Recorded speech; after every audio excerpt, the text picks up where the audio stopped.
es Canal Ciudad.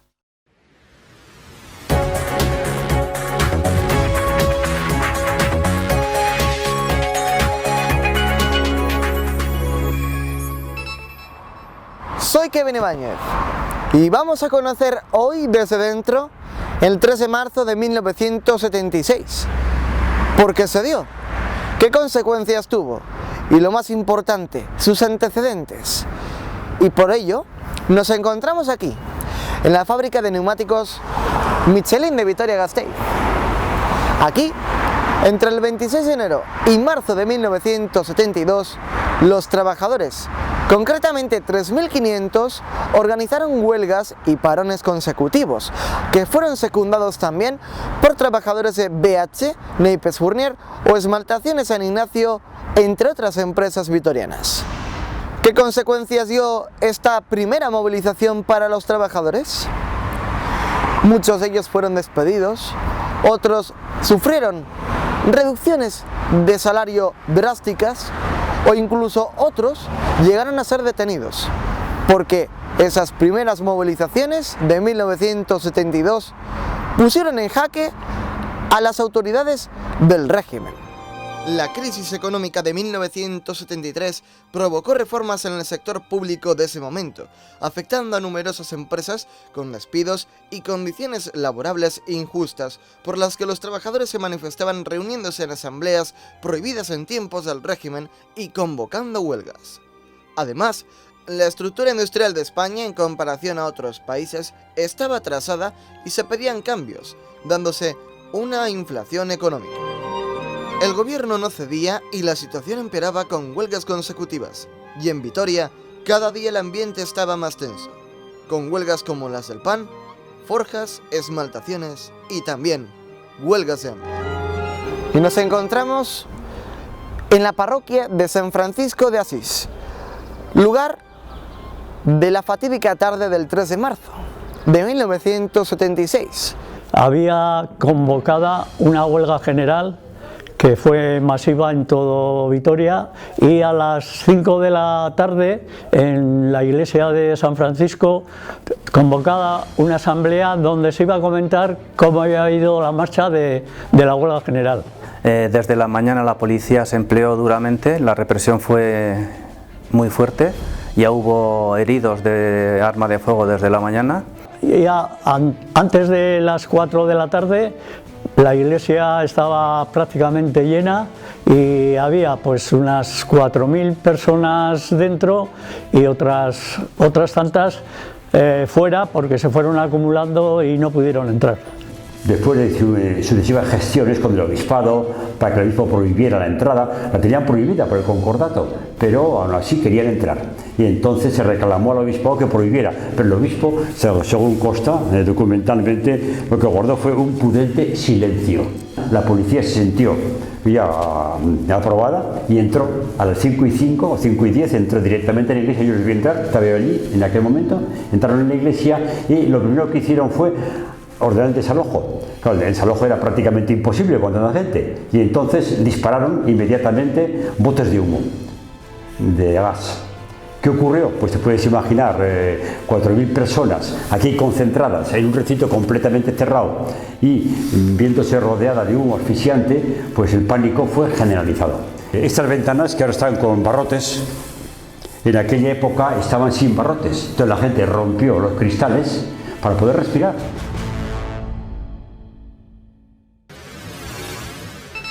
Vamos a ver, parece ser que en los alrededores de San Francisco no hay más gente. ¿Qué hacemos, cambio? Si hay gente por ellos, cambio. Pero ten en cuenta que se meterán dentro de la sacristía. Vamos a por ahí. A palo limpio, cambio.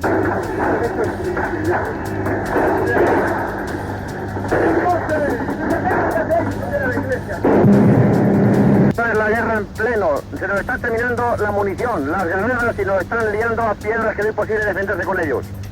Estamos aquí en San Francisco, cambio. He visto varias cosas con un pañuelo blanco, quiere decir que hay heridos a Manta, ¿entiendes? De acuerdo, mira a ver si encuentras forma de llegar, cambio, porque aquello debe estar muy mal. Estas Salinas, que hemos contribuido a la paliza más grande de la historia, cambio.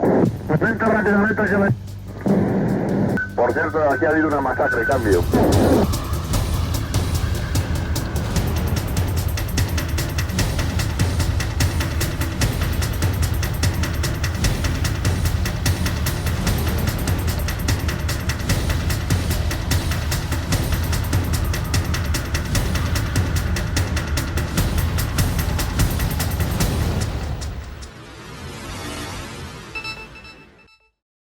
Mi hermano le pasó como a mí, que llegó a la iglesia hacia las 4 de la tarde y ya no pudo entrar.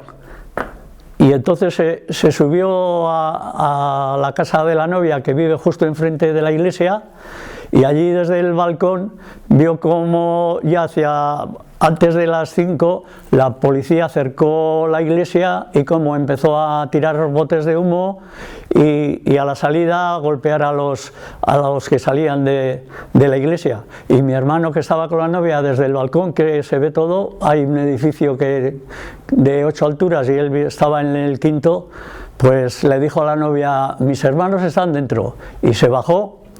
Y luego ya no supieron más de él. Y me figuro pues que como todos los que estaban en el exterior de la iglesia pues estaban enfrentándose a la policía para ayudar a los que estaban dentro de la iglesia a salir y evitar que fuesen masacrados. Y a mi hermano, pues eso, según nos dijeron, una chica que vivía justo donde en Monolito, donde asesinaron a mi hermano, pues a 5 metros le dispararon y cayó al momento, vamos, muerto instantáneamente. ¿Se ha encontrado el responsable, el asesino? Bueno, sabemos que era la policía, pero en los atestados policiales no dan conformidad de que fue la policía, pero nosotros ya tenemos la denuncia que hemos puesto al capitán Quintana, que era el que mandaba entonces la fuerza, y luego de ahí hacia arriba, pues los responsables que estaban Martín Villa, Fraga Iribarne y en última instancia el que estaba, el rey que estaba entonces por encima. La prueba de que entra arma de fuego está en los muertos que ocurrieron aquí inmediatamente: Romualdo Barroso, Pedro María Martínez de Ocio y Francisco Aznar, que murieron inmediatamente. Y además eso fui testigo yo directo. Yo le vi a un policía desde una ventana como esta, que está al otro lado de la iglesia, disparando con pistola directamente a la masa. Si una policía dispara directamente a la masa, a alguien va a dar, y concretamente pues le daría a algunos de los que cayeron, concretamente donde está el monolito ahora. Como consecuencia de estos disparos, luego Bienvenido Pereda y José Castillo fallecieron un poco más tarde en el hospital, y luego cientos de heridos. Pues estábamos en la calle Obispo Ballester, muy cerca de aquí, estábamos paseando y viendo todo eso, cuando vimos que se nos acercaba un autobús y 2 jeeps por delante. No había ningún tipo de incidente, la paz era normal, o sea, no había nada, ningún tipo de movilización, pero nosotros dijimos, no hay nada, pues pasarán, y vimos que se bajaban y venían a por nosotros. Entonces lo que hicimos es darnos la vuelta y empezar a correr para la parte de atrás, pero nos dimos cuenta de que nos habían rodeado. Me fracturaron el abdomen, tuve una intoxicación por gas lacrimógeno bastante grave en los pulmones. De hecho tengo una minusvalía por inhalación de gases lacrimógenos, todos los pulmones llenos de bullas y a consecuencia de lo que es el gas lacrimógeno. Y eso es prácticamente lo que me pasó.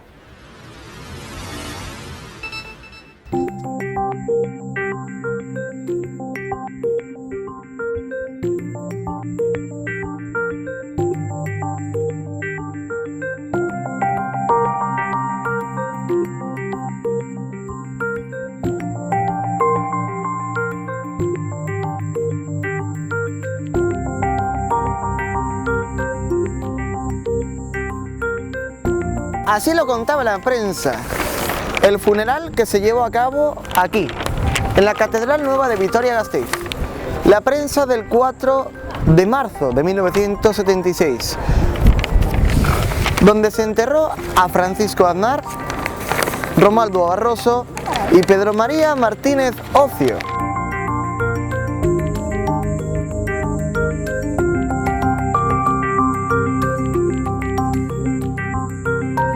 5 se celebró el funeral en la iglesia, no, sino en la Catedral Nueva de Vitoria, donde fue una manifestación realmente impresionante de solidaridad con la clase obrera, de rechazo y acusación a la policía y a los gobernantes, Fraga, Martín Villa, Quintana, el capitán, etcétera, que habían sido los actores dirigentes de aquello, y luego también pues pidiendo que esto cambiara completamente y se consiguieran las libertades democráticas. Una anécdota, bueno, como se quiera llamar, fue por ejemplo cuando comenzó la misa y salió el obispo, que había permitido la entrada de la policía en esta iglesia, la pitada tan sonora que se escuchó en aquella catedral en aquel momento. Yo me quedé, estaba yo allá celebrando la Eucaristía también, ¿no?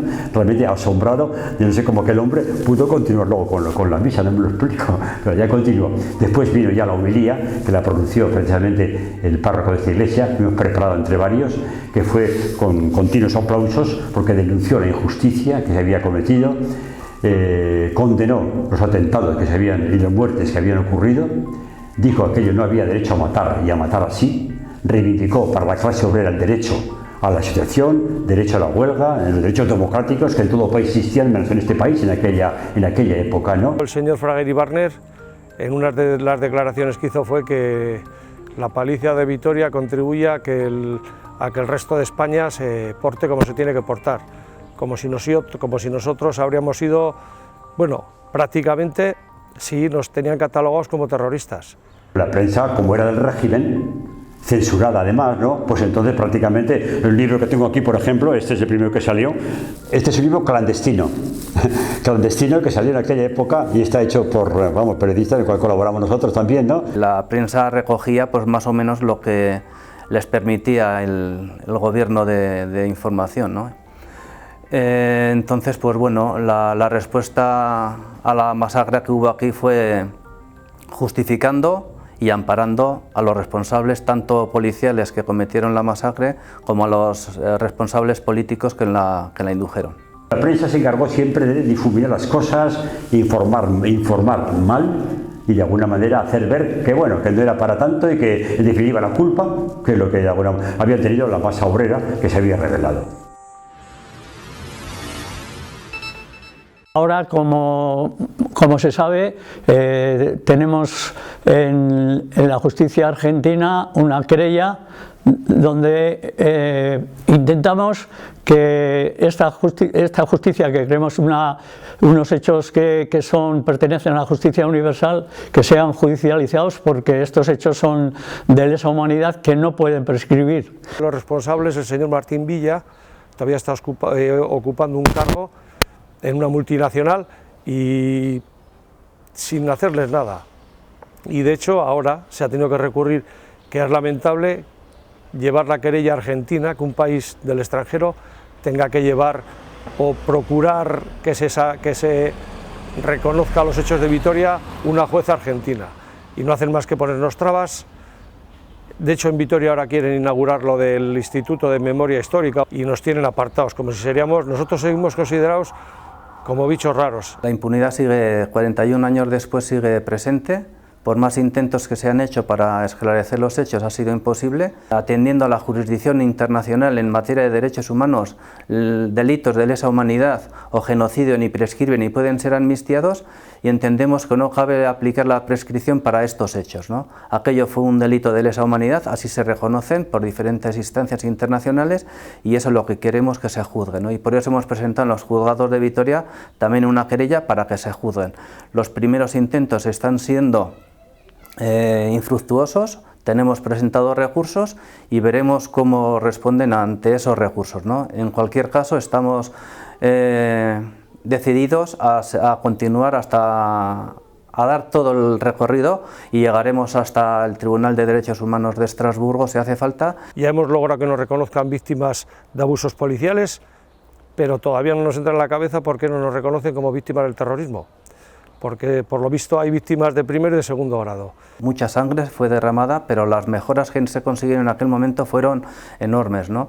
A efectos de no solamente salariales, sino condiciones de trabajo, ¿no? Y sociales. Lo que pasa es que luego a lo largo de los tiempos se han ido perdiendo todas las mejoras que se consiguieron, ¿no? Por eso la lucha continúa y pienso que eso es como un símbolo muy interesante, muy importante, que debe mantenerse, debe esparcirse, debe concienciarse. Y acabo con esto, la gente joven, y eso me parece muy importante, ha conectado y sigue conectando con toda esta lucha reivindicativa. Gente que no había nacido en aquella época, no había nacido todavía, claro. Pues sin embargo, en las manifestaciones, por ejemplo la última de este año, estaba lleno de gente joven. Lo que hay que decir que algo hay ahí. Hay un espíritu, hay una línea, hay un proceso que la gente joven conecta perfectamente con ello, porque la gente joven también hoy es muy machacada por tantas cosas. Hay que recuperar el espíritu del 3 de marzo para lograr cosas tan importantes como las que se lograron en aquel momento. Un día clave en la historia laboral de Vitoria y de España, el 3 de marzo. Un día que no debe de volverse a repetir con la brutalidad policial de aquel momento. La libertad costó la vida de 5 trabajadores. ¿Se condenará a los culpables y responsables?